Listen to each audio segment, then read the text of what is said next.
Hi everyone, welcome to our Oracle Database live training. In this session, I will be teaching my Techno team how to work better with Oracle Database through easy and practical examples.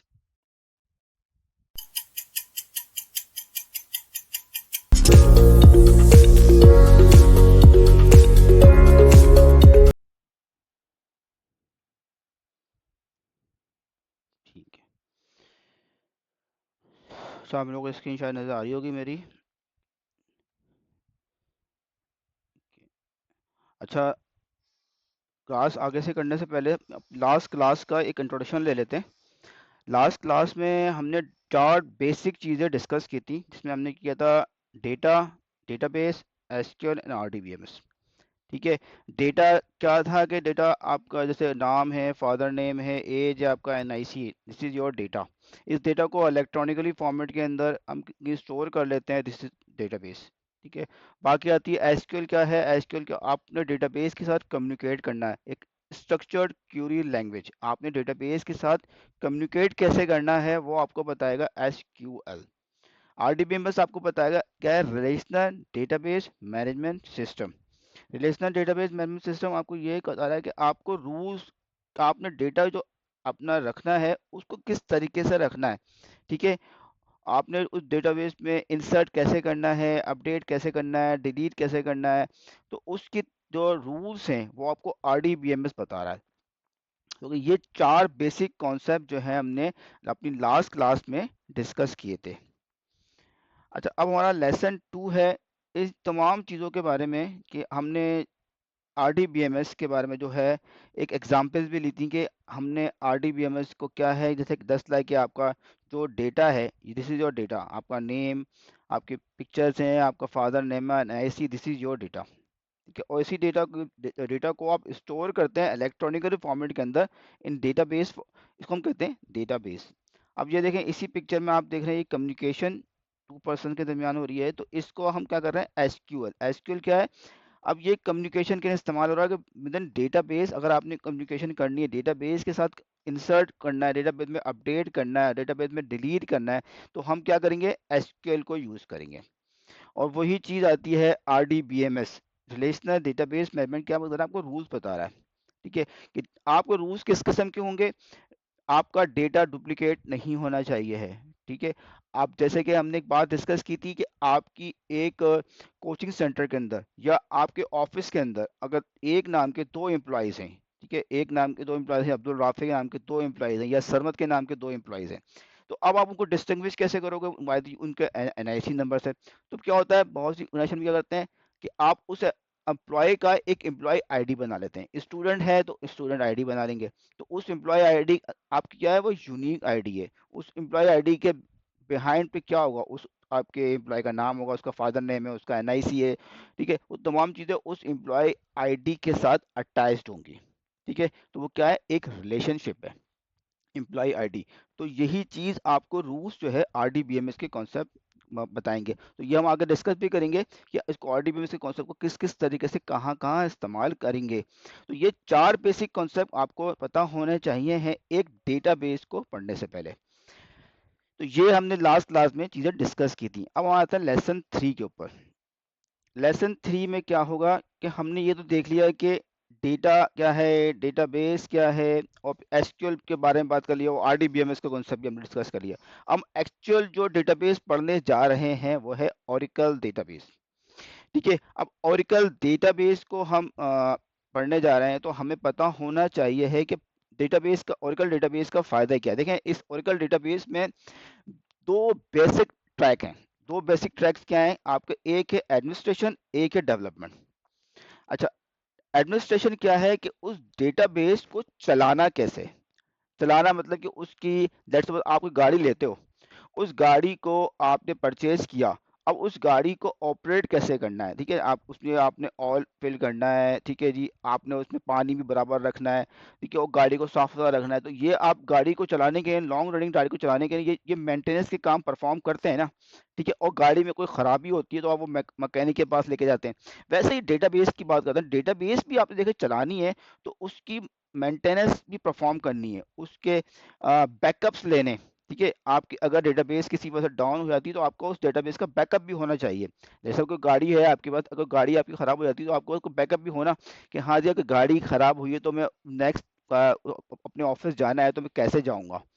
तो ये सब चीज़ें आपकी होंगी तो ही आप अपने आप को एक सिस्टम को ऑपरेट कर सको। वैसे ही डेटाबेस की बात करूँ, डेटाबेस को चलाने के लिए भी आपको पता होना चाहिए है कि डेटाबेस को चलाने के लिए आपको क्या-क्या काम परफॉर्म करने हैं।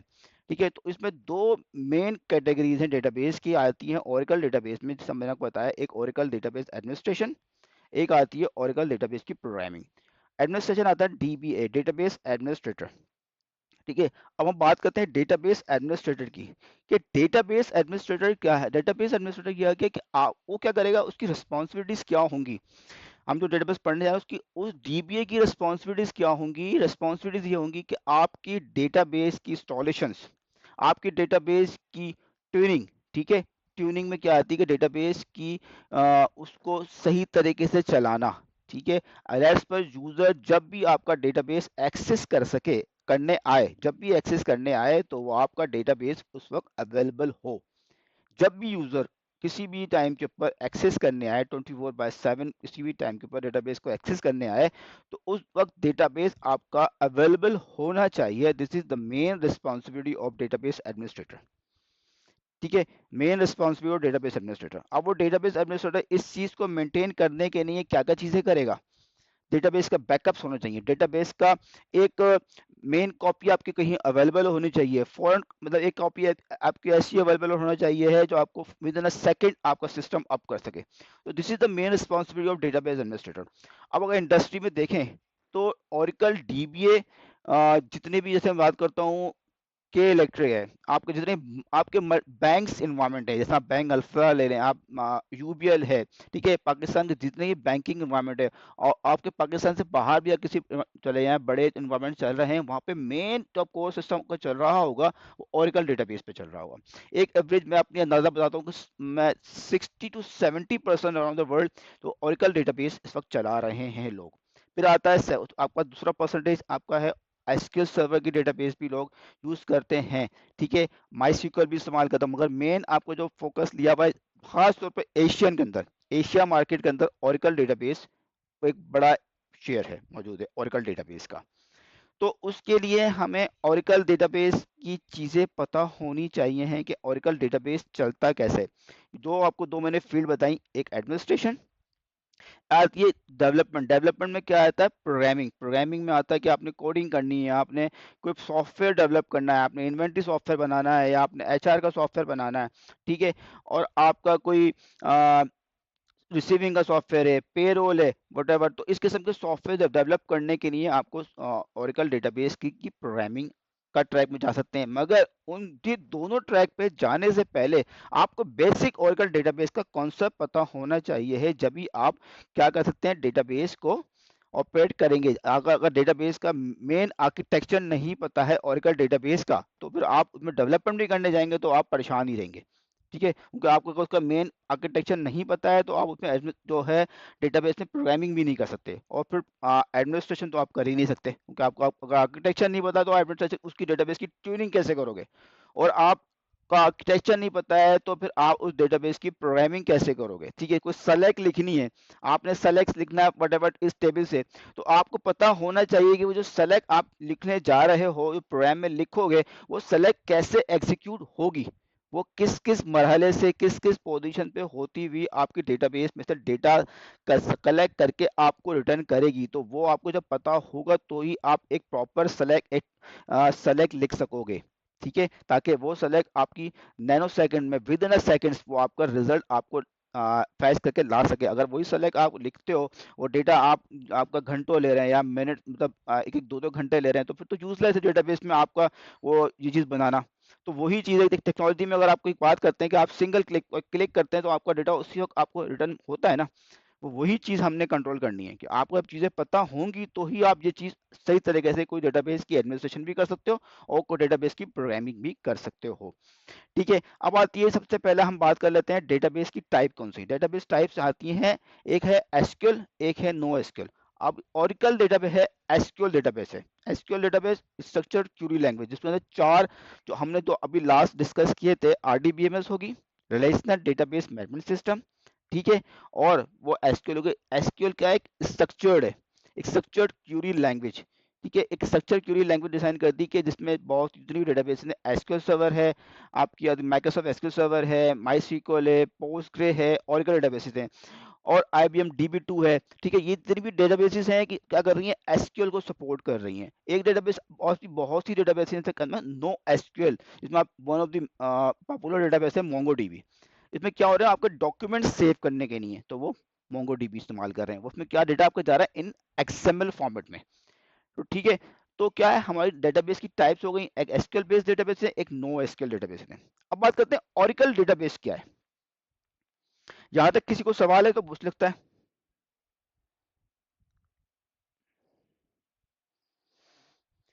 नहीं तो हम आगे चलते हैं।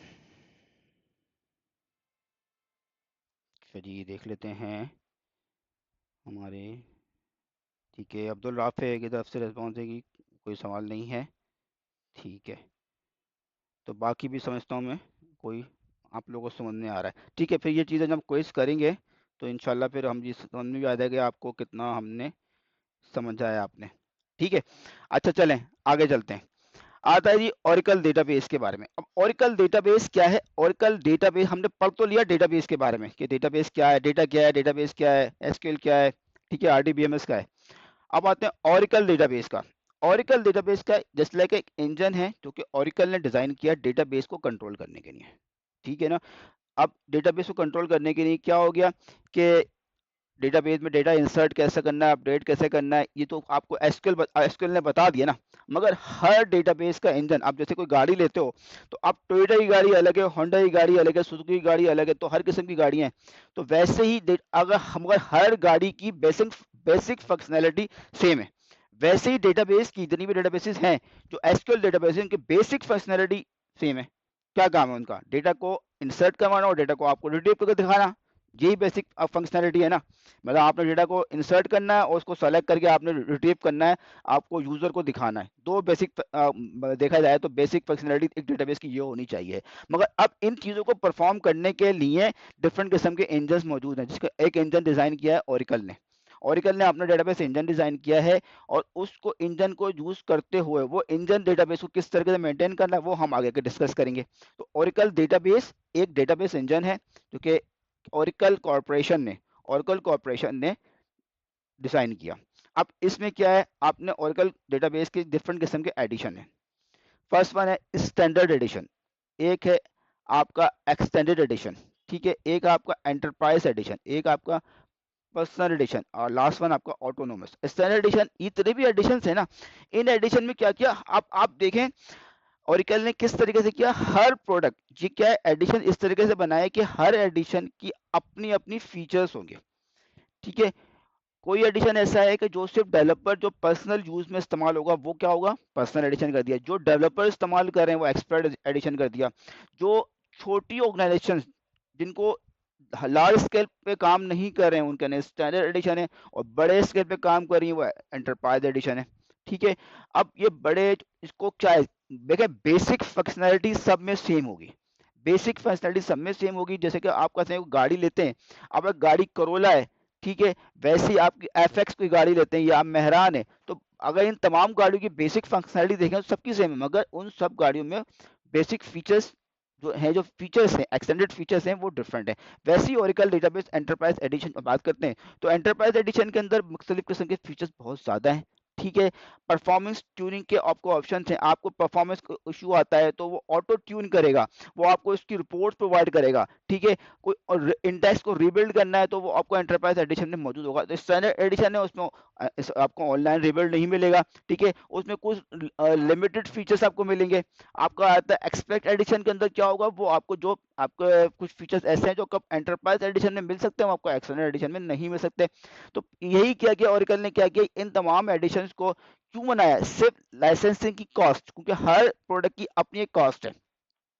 अगर मैं बात करता हूँ एंटरप्राइज एडिशन की कॉस्ट, एग्जाम्पल दे रहा हूँ, $10,000 है, तो अब क्या होता है कि जो बड़ा कस्टमर है वो एंटरप्राइज एडिशन की इतनी बड़ी कॉस्ट को सपोर्ट नहीं कर सकता, मगर उसको ओरेकल डेटाबेस इस्तेमाल करना है, ठीक है, ओरेकल डेटाबेस इस्तेमाल करना है, मगर उसकी हो सकता है डेटाबेस का साइज छोटा है और उसके नंबर ऑफ यूजर्स छोटे हैं, ठीक है, नंबर ऑफ यूजर छोटे हैं। अब आपने ये डिस्टिंग्विश कैसे करना है, डेटाबेस का साइज और नंबर ऑफ यूजर जितने ज्यादा एक्सेस करेंगे तो क्या होगा, आपकी उतना ही डेटाबेस में आपको इस्तेमाल होगा, ठीक है। तो अब इसी चीज को ओरेकल ने क्या कर दिया, अपने मुख्तलिफ एडिशन बना दिए। अगर आपके नंबर ऑफ यूजर्स कम है, आपको डेटाबेस का साइज कम है, आप स्टैंडर्ड एडिशन इस्तेमाल कर लें।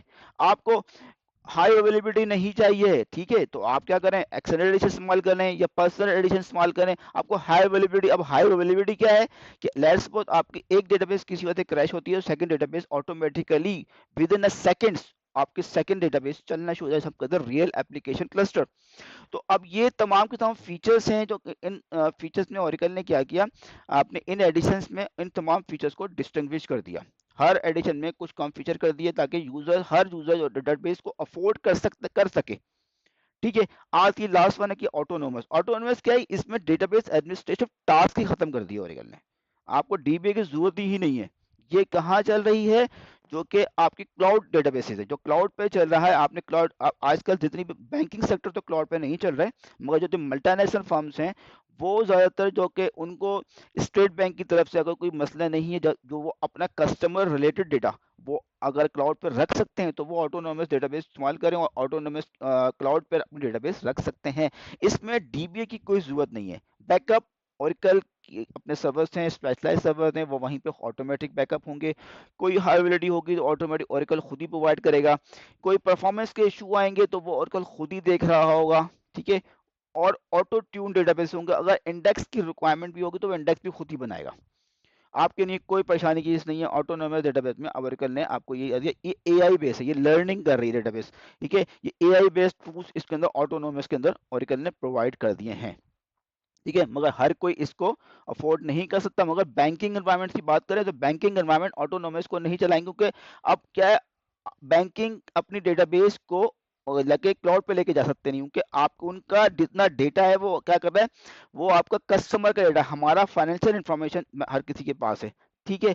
तो वो फिर क्या है, उसको आपका जो है ना डेटाबेस को वो क्लाउड पर नहीं लेके जा सकते, फिर वो क्या करेंगे, अपनी डेटाबेस को इन प्रेम अपने डेटा सेंटर के अंदर रखेंगे, ठीक है। और उसकी जो सर्वर की एडमिनिस्ट्रेशन उन तमाम ऑर्गेनाइजेशन के पास होगी, जैसे बैंक अल्फला है, टेलेनॉर है, तो इनके टेलेनॉर बैंक है, तो इनके क्या है, जितने भी डेटाबेसेस हैं, अब कैसे टेलेनॉर बैंक है ओरेकल एक्सा डेटा इस्तेमाल कर रहा है। एक्सा डेटा क्या है, ओरेकल का अपना इंजीनियर सिस्टम है, जिसका ओरेकल का अपना बनाया हुआ हार्डवेयर है, ठीक है। ओरेकल का अपना बनाया हुआ हार्डवेयर है, इसके अंदर ओरेकल उसमें सर्वर, उसके अंदर जो भी हार्डवेयर है वो सब ओरेकल का है, और डेटाबेस भी उसमें ओरेकल की चल रही है, उसमें स्टोरेज भी ओरेकल ने अपनी बना के दी है। तो वो ओरेकल ने एक हार्डवेयर बनाया अपना, स्पेशलाइज हार्डवेयर, वैसे ओरेकल ने बनाया, वैसे आईबीएम के भी हैं, एचपी के भी हैं, आपने जो इस्तेमाल करोगे, जैसे आपको नोटबुक इस्तेमाल कर रहे हैं, डेल की नोटबुक इस्तेमाल कर रहे हैं, इसी तरीके से ओरेकल ने भी अपने सिस्टम बनाए, मगर स्पेशली फॉर द डेटाबेस भी है और स्पेशली फॉर एप्लीकेशन भी मौजूद है, ठीक है। तो दीज आर दी एडिशंस क्या है ओरेकल ने प्रोवाइड किए हैं आपको, आपकी प्रोडक्ट जो जितनी भी ओरेकल की मौजूद हैं उन फीचर्स को मेंटेन करने के लिए, ताकि हर कोई उसको अफोर्ड कर सके। और ओरेकल के लाइसेंसिंग की बात करता हूँ, लाइसेंसिंग विद रेस्पेक्ट टू बाकी डेटाबेस, एसक्यूएल सर्वर, आपकी माईसीक्वल तो आपका ओपन सोर्स है, उसमें लाइसेंस की कोई रिक्वायरमेंट नहीं है, ठीक है। मगर ओरेकल ने उसको परचेज कर लिया, उसकी सब्सक्रिप्शन आप ले सकते हैं। सब्सक्रिप्शन क्या है, सिर्फ सपोर्ट कॉस्ट है, कोई लाइसेंस कॉस्ट नहीं होगी। तो क्या एसक्यूएल सर्वर के और ओरेकल के लाइसेंसिंग की कॉस्ट में बहुत फर्क है। तो यही बात है, अगर लाइसेंसिंग की कॉस्ट में फर्क है तो बेसिकली क्या है, ओरेकल डेटाबेस आपको वो फीचर भी प्रोवाइड कर रही है जो कि आपको एसक्यूएल सर्वर नहीं प्रोवाइड कर रहा, ठीक है। मगर बात ये अगर देखा जाए तो एसक्यूएल सर्वर और ओरेकल सेम ही डेटाबेस है। वो होता क्या है, मार्केट में जितनी डेटाबेस चल रही है, यूजर एक्सपीरियंस जिसका ज्यादा है, नंबर ऑफ सपोर्ट डीबीए ज्यादा है, सपोर्ट ज्यादा है, कम्युनिटी एक्सपोर्ट ज्यादा है, ठीक है। ओरेकल डेटाबेस की सपोर्ट कम्युनिटी बहुत ज्यादा है फिर एसक्यूएल सर्वर, तो दैट्स वाई लोग ज्यादातर ओरेकल डेटाबेस को यूज कर रहे हैं। अब आते हैं ओरेकल डेटाबेस के वर्जन के। अब देखें डेटाबेस के वर्जन, तो हम बात करें तो जैसे 9i है, अब ये क्या डेटाबेस का वर्जन है, 10G है, 11G है, 12C है, 19C है, 21C है, ठीक है। अब क्या हुआ 23C। अब ये नए नए डेटाबेस के वर्जन, ओरेकल डेटाबेस के नए वर्जन इस वक्त मार्केट के अंदर मौजूद हैं। 23C क्या है, ये आपकी एआई के नहीं है, ठीक है। 21C ये भी आपका क्या होगा, क्लाउड बेस्ड डेटाबेस है। 19C, 19C भी आपका क्लाउड बेस्ड, आपका क्या होगा, 19C भी आपका क्लाउड बेस्ड डेटाबेस है, ठीक है। अब ये तमाम का डेटाबेस के वर्जन्स हैं, ठीक है। 9i, 10G, 11G, 12C, 19C। अच्छा, 12C के बाद एक 18C भी आया था, मगर ये शॉर्ट टर्म रिलीज के साथ ओरेकल ने रिलीज किया था, मगर ये प्रोडक्शन एनवायरनमेंट में बहुत से लोग इस्तेमाल कर रहे हैं, ठीक है। मगर शॉर्ट टर्म पीरियड के 18C ओरेकल ने इंट्रोड्यूस किया था, उसके बाद ओरेकल ने 19C एक लॉन्ग टर्म रिलीज है, जो कि एक 2028 आई थिंक उसकी लास्ट सपोर्ट एंड है। उसके बाद ओरेकल के अगर आपको 21C के ऊपर मूव करेंगे, ठीक है। अब तो बहुत से लोग 21C पे लेके जा रहे हैं, मगर 19C की डेटाबेस की सपोर्ट इस वक्त 2028 तक मौजूद है, कि बहुत सी ऑर्गेनाइजेशन में से टेलनोर ने मैंने 19C पे अपडेट किया, ठीक है।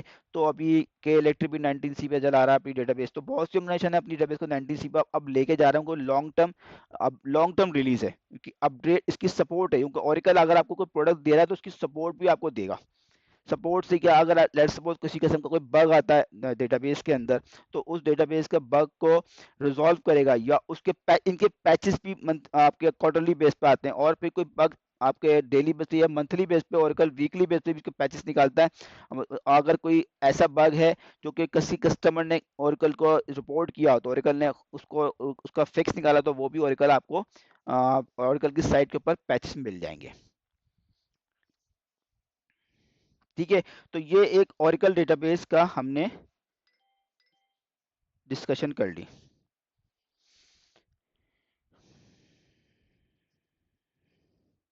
यहाँ किसी को सवाल है तो आगे चलें, नहीं है तो चलिए।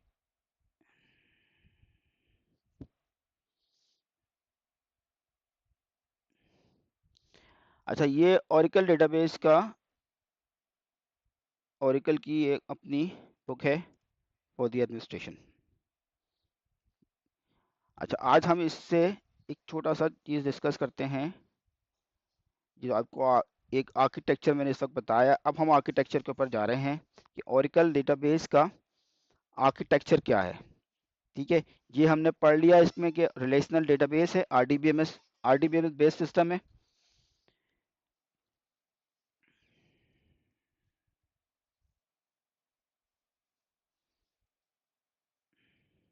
इसको थोड़ा सा नीचे कर लेते हैं।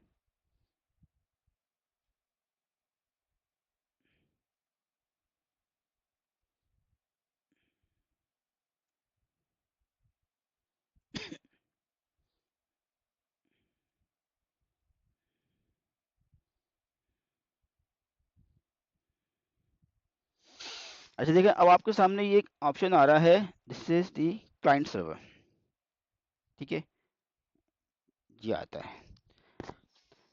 अब ओरेकल ने क्या किया, जो आर्किटेक्चर दिया, मल्टी टियर आर्किटेक्चर दिया, उसमें क्या है, क्लाइंट है, ठीक है, और आपका मिडिल टियर है, और आपका डेटाबेस है। आपका जो यूजर है ना, यूजर डायरेक्टली आपके डेटाबेस के साथ कम्युनिकेट नहीं कर रहा, ठीक है।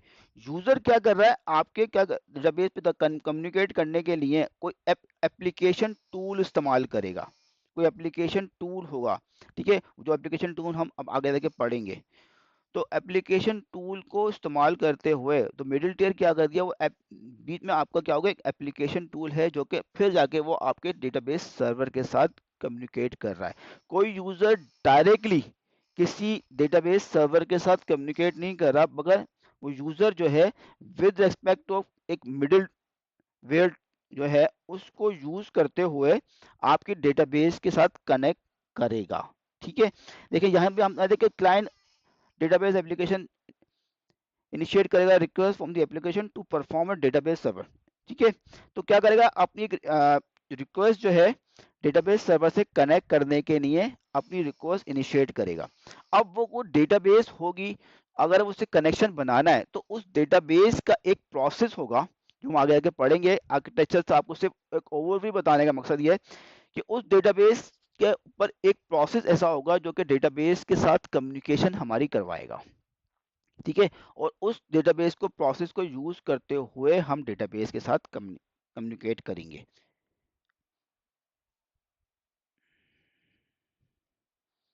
अब आते हैं ये हमारा जो है ओरेकल डेटाबेस का आर्किटेक्चर। ठीक है।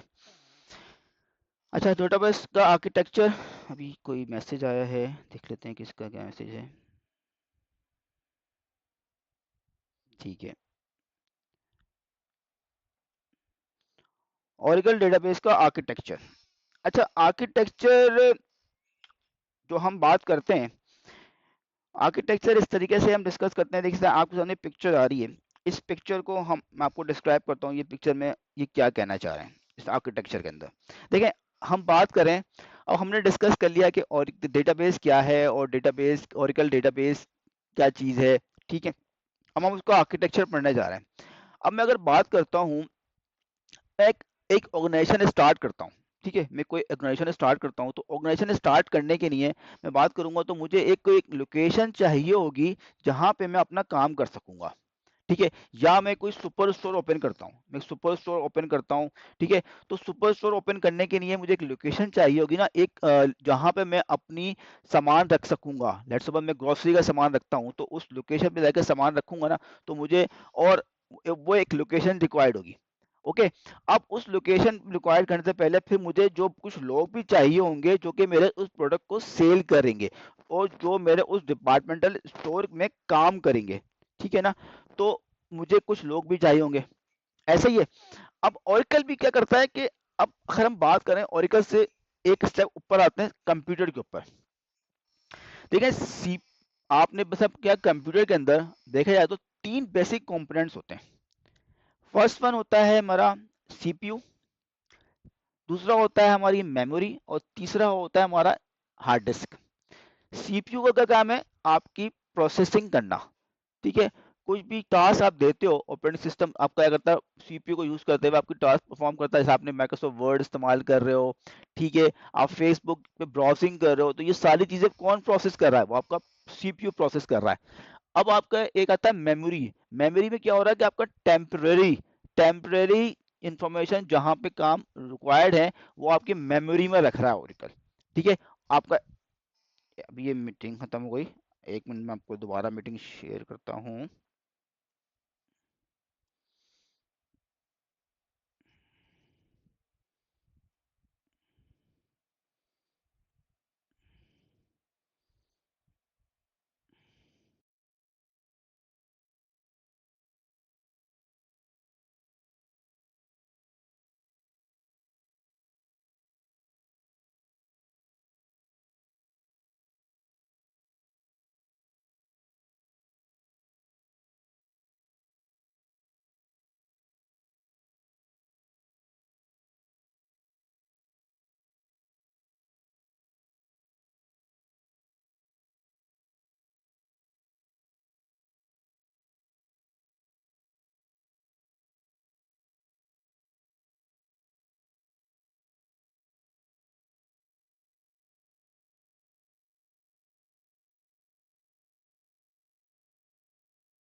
बस सरमद रह गए, सरमद दोबारा ज्वाइन कर लें तो फिर आ जाते हैं।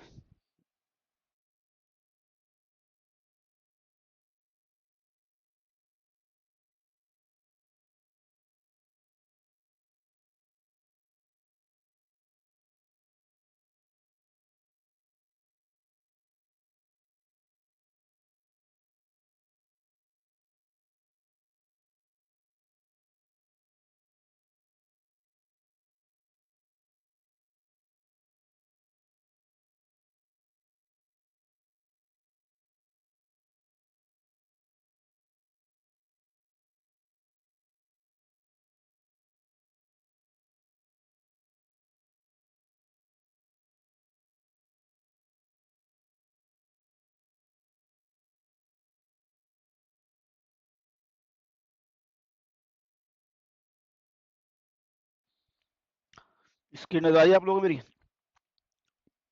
ठीक है, चलें स्टार्ट करते हैं हम अपना।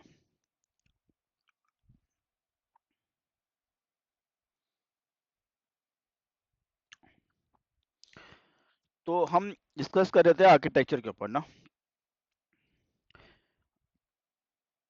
इसको थोड़ा सा नीचे कर लेते हैं। तो अब हमने डिस्कस कर रहे थे सीपीयू के बारे में ना। देखें, कंप्यूटर के अंदर आपने कोई भी टास्क परफॉर्म करवानी है तो वो टास्क परफॉर्म करेगा आपका सीपीयू से। अब सीपीयू का काम है कि आपने कोई भी, अब लेट्स सपोज मैंने माइक्रोसॉफ्ट वर्ड कर रहा हूँ या मैं डेटा या फिर मैं अपने उस मशीन के ऊपर ब्राउजिंग कर रहा हूँ, गूगल ओपन किया मैंने, याहू ओपन किया, तो ये सारी प्रोसेसिंग कौन परफॉर्म कर रहा है? मेरा सीपीयू परफॉर्म कर रहा है। और सीपीयू चीजें एग्जीक्यूट करने से टेम्परेरी टेम्परेरी जो मेरा इंफॉर्मेशन है वो कहाँ पे रखेगा? मेरी मेमोरी में रखेगा। और टेम्परेरी इंफॉर्मेशन को स्टोर करने के बाद फिर क्या, अगर लेट्स सपोज मैं अपना माइक्रोसॉफ्ट वर्ड को सेव कर रहा हूँ तो वो परमानेंटली कहाँ स्टोर कर रहा है? स्टोरेज के ऊपर। तो मेरे कंप्यूटर के तीन मेन एरियाज हैं। एक मेरा सीपीयू, मेरी memory and last my storage. ठीक है। अब हम आते हैं, जो हम डिस्कस कर रहे थे कि एक हम ऑर्गेनाइजेशन ओपन करते हैं तो उस ऑर्गेनाइजेशन को ओपन करने के लिए हमें क्या चाहिए? एक लोकेशन रिक्वायर्ड है, और जो सामान लेकर आएंगे, देखो डिपार्टमेंट स्टोर ओपन करते हैं तो उसके सामान हमें चाहिए ना, फिर उस वहाँ पे काम करने के लिए कुछ लोग भी चाहिए, ऐसा ही है। और अब बात है सीपीयू की, बात करते हैं सीपीयू में क्या कर रहा है कि हमारे पास एक प्रोसेसिंग सीपीयू एरिया, सीपीयू है, उसके बाद आपका मेमोरी एरिया और आपका स्टोरेज एरिया। यही काम ओरेकल ने क्या किया? अपना इंजन, जो ओरेकल का इंजन है, ओरेकल का इंजन जब भी स्टार्ट होगा, ओरेकल का इंजन जब भी स्टार्ट होगा, जैसे बात करूँ कि डिपार्टमेंट स्टोर के लिए आपको क्या चाहिए? एक लोकेशन चाहिए, और सामान रखने की, आपको वहां पे कुछ सामान रखने की जगह चाहिए, और आपको सामान चाहिए, और फिर उसका हाँ आप लोग आपके पर्सन चाहिए जो कि आपकी उस ऑर्गेनाइजेशन में काम करेंगे।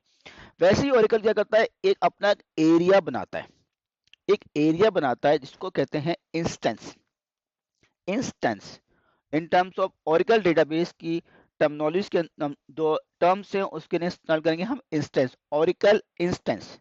एक एरिया है जहां पे ओरेकल डेटाबेस अपनी टास्क परफॉर्म करेगा, ओरेकल डेटाबेस का इंजन अपनी टास्क परफॉर्म करेगा। ठीक है। इसमें सबसे तो मेन एरिया आता है आपको, जो यहाँ पे ग्रीन बॉक्स नजर आ रही है, मेमोरी स्ट्रक्चर्ड। मेमोरी स्ट्रक्चर्ड क्या है? यहाँ ये वो एरिया है जहां पे ओरेकल अपनी कोई भी टेम्परेरी टास्क है यहाँ पे परफॉर्म करेगा, कोई भी टेम्परेरी टास्क है, टेम्परेरी डेटा है यहाँ पे रखेगा। फिर दूसरा आ रहा है प्रोसेस स्ट्रक्चर्ड, लिखा हुआ है। ये प्रोसेस स्ट्रक्चर क्या है? Background process in terms of Oracle background processes, जिसे हम कहते हैं, बात करूं काम करने वाले, ऑर्गेनाइजेशन में बात करता हूं तो काम करने वाले ये वो लोग हैं, काम करने वाले। अब इसी को मैं कंप्यूटर से अटैच कर देता हूँ। कंप्यूटर के अंदर हमने बात की थी, एक था सीपीयू, एक था मेमोरी, एक था स्टोरेज। ठीक है। जो सीपीयू क्या काम कर रहा है? प्रोसेसिंग परफॉर्म कर रहा है, तो वो आपके क्या है? बैकग्राउंड प्रोसेसेस हैं जो कि काम कर रहे हैं। काम करने के बाद टेम्पररी कहाँ पे रख रहे हैं? मेमोरी में रख रहे हैं, वो है आपका मेमोरी एरिया। तो यहाँ पे आ रहा है memory structure system global area. तो जो कंप्यूटर का, जो मेन कंप्यूटर का जो आर्किटेक्चर है, ओरेकल ने अपना आर्किटेक्चर भी उसी तरीके से बनाया। ठीक है। तो अपना आर्किटेक्चर भी ओरेकल ने उसी तरीके से बनाया, जो कि सीपीयू क्या करता है? अपने जो टास्क परफॉर्म करनी होती है वो कौन परफॉर्म कर रहा होता है? सीपीयू परफॉर्म कर रहा होता है। वहां पे ओरेकल में ये जो टास्क परफॉर्म कर रहे होते हैं वो कर रहे हैं प्रोसेस स्ट्रक्चर से, कहते हैं बैकग्राउंड प्रोसेसेस। और सीपीयू वो टास्क परफॉर्म करने के बाद टेम्परली आपके मेमोरी एरिया में रखता है, उसे कहते हैं ओरेकल की मेमोरी एरिया। वैसी आपकी कंप्यूटर का मेमोरी एरिया, वैसी ओरेकल का है मेमोरी स्ट्रक्चर। कोई भी टास्क परफॉर्म करेंगे, ये जो बैकग्राउंड प्रोसेस, जो वर्कर्स काम करने वाले काम परफॉर्म कर रहे होंगे, ये एक मेमोरी एरिया होगा, यहाँ पे वो अपना काम टेम्परेली यहाँ पे परफॉर्म कर रहे होंगे। ठीक है। उसके बाद आता है कि हमने बात की थी परमानेंटली स्टोर करते हैं, तो वो कहाँ करेगा? This is the database storage area, permanently यहाँ पे सेव करेगा। तो तीन मेजर कंपोनेंट्स हो गए ओरेकल डेटाबेस के। मेमोरी स्ट्रक्चर से हम बोलते हैं मेमोरी एरिया, तीसरा background processes, and last one आपका स्टोरेज एरिया। ठीक है। Memory structure plus background process is instance and last one. तो अगर मैं इसको और समराइज करूं तो इंस्टेंस एंड डेटाबेस स्टोरेज, इन दो को मिलाकर एक ओरेकल डेटाबेस का इंजन बनता है। ठीक है, और इंस्टेंस के अंदर दो एरियाज होते हैं, एक होता है आपका मेमोरी स्ट्रक्चर, एक होता है आपका बैकग्राउंड प्रोसेस, एक होता है स्टोरेज एरिया। ठीक है, इसी चीज को मैं मैप करता हूँ और आपके आपके जो कंप्यूटर मशीन है, जो आपको जो आप इस्तेमाल करें, जो आपका नोटबुक है, नोटबुक के अंदर जो आपके एक सीपीयू है, आपका एक मेमोरी है और आपकी एक स्टोरेज है। ठीक है, तो सीपीयू जो परफॉर्म, उसको मैप करते हैं हम किससे, प्रोसेस स्ट्रक्चर से। ठीक है, जो मेमोरी है वो हमारा मेमोरी स्ट्रक्चर हो गया और आपकी जो हार्ड डिस्क है वो आपका हो गया स्टोरेज। तो ओरेकल ने भी क्या किया, अपना इंजन इसी तरीके से डिजाइन किया है। ठीक है, अच्छा देखें, अब ये सामने आपके पिक्चर आ रही है, वो पिक्चर किस तरीके से है कि देखें, यूजर एक प्रोसेस है।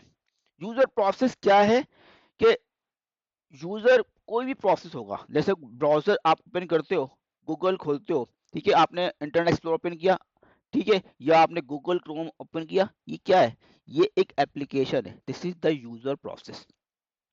ठीक है, इन ओरेकल जब पढ़ेंगे आगे तो ओरेकल के अंदर उसकी यूजर प्रोसेस क्या होंगे, तो हम टूल्स आगे पढ़ेंगे, जो आप प्रैक्टिकली देख रहोगे तो वो अपने SQL plus PL SQL, SQL plus PL SQL, एक और थर्ड पार्टी टूल आता है टोड, ये क्या है, एप्लीकेशन से जो कि डेटाबेस के साथ कम्युनिकेट करेंगे, दिस द यूजर प्रोसेसेस। ठीक है, फिर एक है सर्वर प्रोसेस। सर्वर प्रोसेस क्या है, ये क्या कर रहा है, सर्वर, आपकी जो सर्वर मशीन है उसके साथ कम्युनिकेशन करवाएगा। ठीक है, जो सर्वर मशीन है उसके साथ कम्युनिकेशन करवाएगा। देखें यहाँ पे आपको सामने लिखा हुआ क्लाइंट और वैसे ही सर्वर है। तो क्लाइंट के पास क्या होगा, यूजर प्रोसेस, और सर्वर के पास क्या होगा, जो सर्वर मशीन है उसके पास होगा सर्वर प्रोसेस। ठीक है, और ये हमारा आर्किटेक्चर होगा, एक होगा इंस्टेंस और हमारा होगा डेटाबेस स्टोरेज। यहाँ किसी को सवाल है तो मुझसे पूछ सकता है, कोई कंफ्यूजन ऐसी है कि नहीं समझ में आ रहा कुछ आर्किटेक्चर के मामले में। ठीक है, अच्छा इसको थोड़ा सा ये कर लेते हैं, मुझे, आप लोग ऑडिबल हैं मैम, आप, हेलो, मैं आप, हंसला, अब्दुल राफे, आप लोगों को मेरी आवाज़ सामने आवाज़ आ रही है मेरी। जी जी आ रही है, आपकी आवाज आ रही है। ठीक है, तो अब तक इसमें आप लोगों को कोई कंफ्यूजन है, ऐसी चीज़ क्लियर नहीं है तो मुझे बताएं।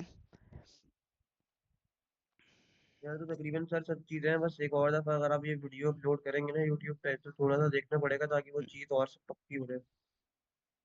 ठीक है, देखो मैं आपको बताऊं, आप दोनों के लिए हैं, देखिए मुझे आप दोनों का पता है कि आप दोनों की जो फील्ड्स है तो टोटल एडमिनिस्ट्रेशन की नहीं है। ठीक है, देखें ये जो आपको जो चीज़ बता रहा हूँ ना, क्या आर्किटेक्चर, मैं आगे की जितनी भी क्लासेस होंगी मैं आर्किटेक्चर ही रिपीट करूंगा, आर्किटेक्चर ही बताऊंगा, क्योंकि आर्किटेक्चर जो है ना ये बेसिक चीज़ है। ओरेकल डेटाबेस अगर आप पढ़ने जा रहे हो और अगर आपको आर्किटेक्चर क्लियर नहीं हो, आर्किटेक्चर में मेन चीज़ें हैं कि इंस्टेंस, मेमोरी, ये स्टोरेज एरिया, ये चीज़ें अगर आपको फर्स्ट टाइम में क्लियर नहीं होंगी, ठीक है, ये आपको आगे तक कंफ्यूजन प्रोवाइड करेंगी, क्योंकि ये मेन स्ट्रक्चर है, यही चीज़ें मैं आगे लेके चलूंगा। तो ये चीज़ें आपने समझनी है बहुत क्लियरिटी से कि यार इसमें कोई भी कंफ्यूजन हो कि ये क्या चीज़ है। मेमोरी एरिया, देखें कंप्यूटर की बेसिक नॉलेज आप लोगों को पता है कि यार बेसिक कंप्यूटर क्या नॉलेज है, क्या सीपीयू है, मेमोरी है, वही चीज़ें होंगी। ओरेकल का इंजन भी ऐसे चलता है और इन्हीं तमाम बेसिक कंपोनेंट्स को ही यूज करते हुए ओरेकल ने अपना इंजन भी डिजाइन किया है। ठीक है, अब यहाँ पे आया था कि क्लाइंट क्या है, क्लाइंट वो है जो कि आपकी एप्लीकेशन चल रही है, जो कि आपकी एप्लीकेशन डेटाबेस के साथ कम्युनिकेट कर रही है, आपको क्लाइंट है, जैसे कि आप अब इस वक्त बैठे हो अपने कंप्यूटर में, जो आपका लैपटॉप है वो आपकी क्लाइंट मशीन है। अब आप अपने किसी ऑफिस के पीसी से कनेक्ट करते हो, जो आप किसी डेटाबेस सर्वर से या डेटाबेस मशीन को एक्सेस करते हो, वो क्या है, सर्वर है। ठीक है, वहां आपका डेटाबेस चल रहा है, यहाँ पे आपका ओरेकल डेटाबेस चल रहा होगा। ठीक है ना, वो जिस सर्वर प्रोसेस, और जो आपकी एप्लीकेशन है, जैसे आप पीएल एसक्यूएल बताया, एसक्यूएल प्लस थी, ये आपकी एप्लीकेशंस होंगी जो आपकी उस डेटाबेस को इस्तेमाल कर रही होंगी। तो आर्किटेक्चर में मेन आपके आया था इंस्टेंस। इंस्टेंस के अंदर दो चीजें होती हैं, आपका memory structure plus background processes, फिर आता है आपका स्टोरेज स्ट्रक्चर। स्टोरेज स्ट्रक्चर में क्या है, आपका जो डेटा में जो परमानेंटली सेव करना है डेटाबेस में, वो क्या करेगा, आपका स्टोरेज एरिया में सेव हो रहा होगा, उसी स्टोरेज स्ट्रक्चर।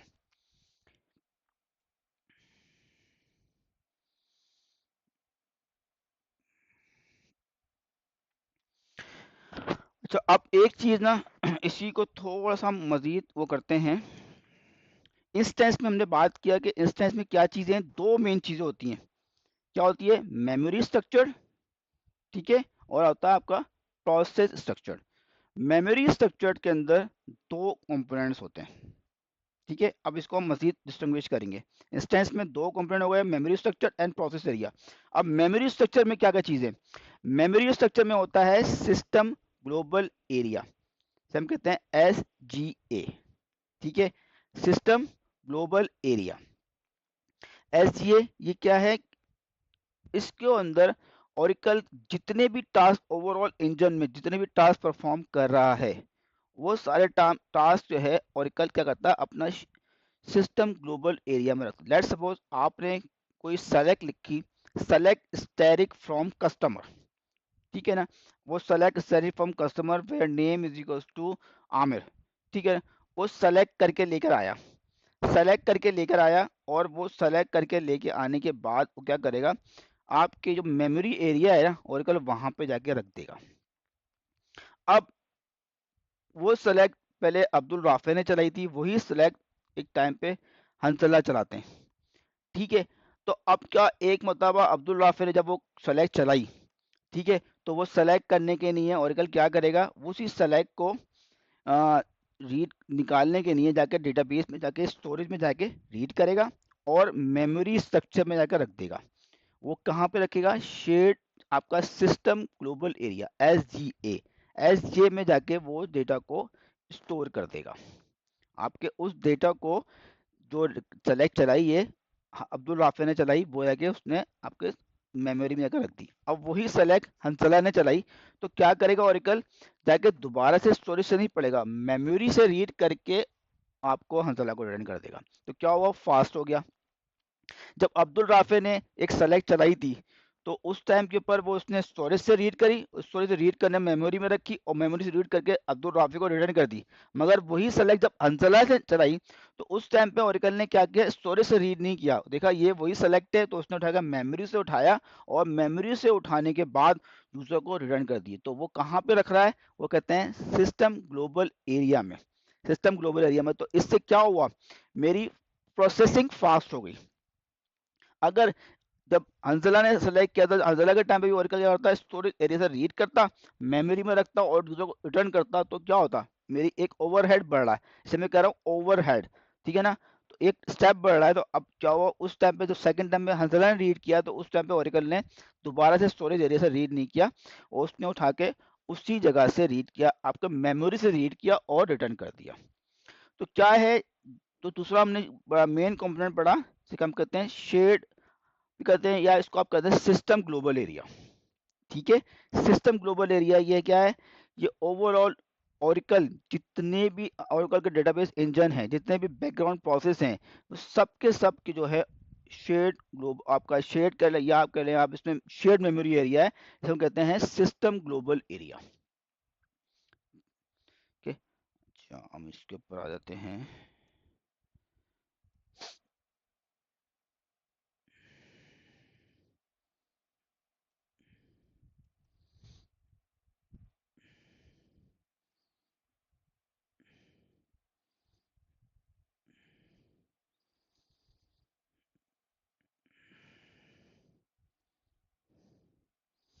ये पूरा कोर्स जो है आपको सारा का सारा जो ना मैं आपको बता रहा हूँ, मैं ये अपलोड भी करूँगा, और ये सारा कोर्स जो है आपको यूट्यूब पे मिल जाएगा, ठीक है।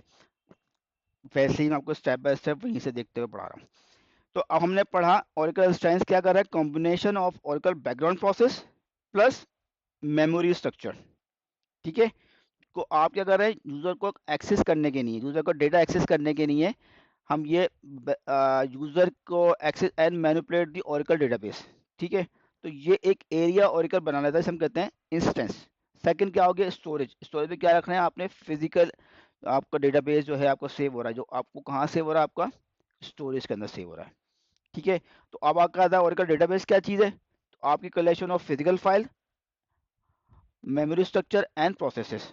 ठीक है, जो हमने बात की थी अभी कि आपके इंस्टेंस में दो चीज़ें थी, आपके क्या है बैकग्राउंड प्रोसेस, आपके मेमोरी एरिया और एक आपका स्टोरेज एरिया। तो ओरेकल डेटाबेस तीन कंपोनेंट को देखते यूज करते हुए बनता है। एक आपकी क्या हो गई, फिजिकल फाइल्स हो गई, आपका मेमोरी एरिया हो गया, और काम करने वाले जो काम कर रहे होंगे वो कहते हैं बैकग्राउंड प्रोसेसेस। इन तीनों को मिला के आपका ओरेकल डेटाबेस का एक इंजन बनता है।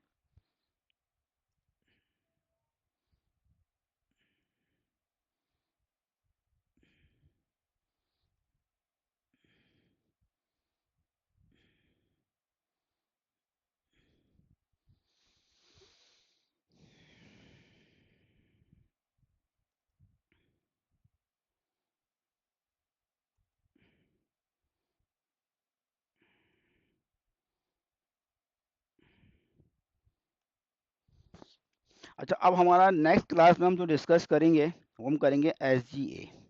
ठीक है, हमने आज क्लास में थोड़ा बता देता हूँ क्या क्या हमने डिस्कस किया। अपनी क्लास 1 का थोड़ा सा एक इंट्रोडक्शन लिया था, इसमें हमने बात की थी SQL क्या है, ठीक है, और डेटा क्या है, डेटाबेस क्या है, RDBMS हमने डिस्कस किया। ठीक है, हमने ये चार बेसिक कॉन्सेप्ट डिस्कस किए थे। फिर हमने डेटाबेस के वर्जन्स, ओरेकल डेटाबेस के वर्जन के बारे में डिस्कस किया, और ओरेकल डेटाबेस के कितने एडिशंस हैं वो डिस्कस किया, और ओरेकल डेटाबेस मार्केट में कहाँ कहाँ पे चल रहा है हमने वो डिस्कस किया।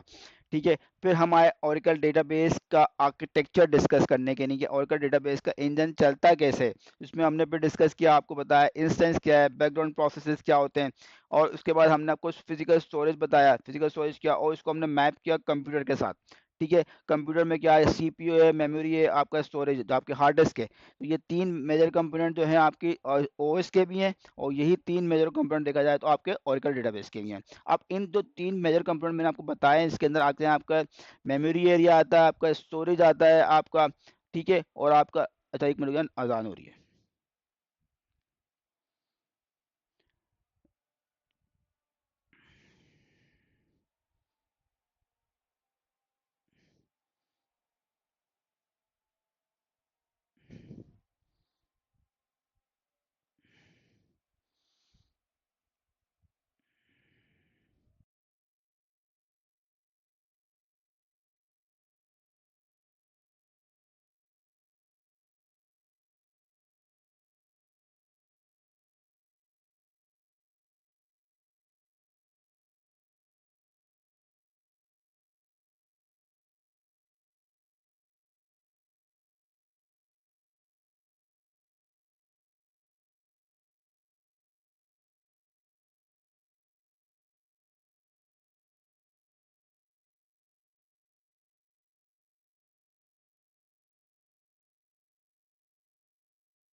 अच्छा फिर नमाज ख़त्म हो गई, अज़ान ख़त्म हो गई। अच्छा चलें, अब हमने जो था इंस्टेंस था, ठीक है, हमने जो तीन मेजर कंपोनेंट्स थे, हमने आता है मेमोरी स्ट्रक्चर है, आपके बैकग्राउंड प्रोसेस है, आपका है स्टोरेज एरिया।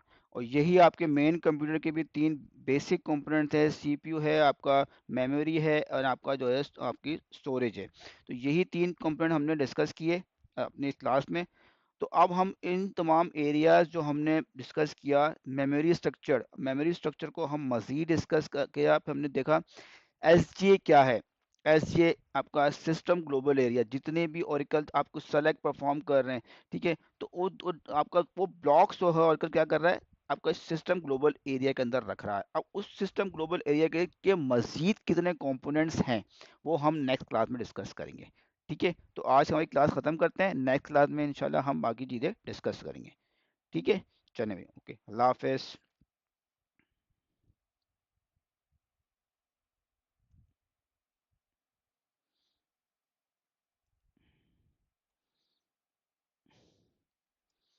एक एक एक एक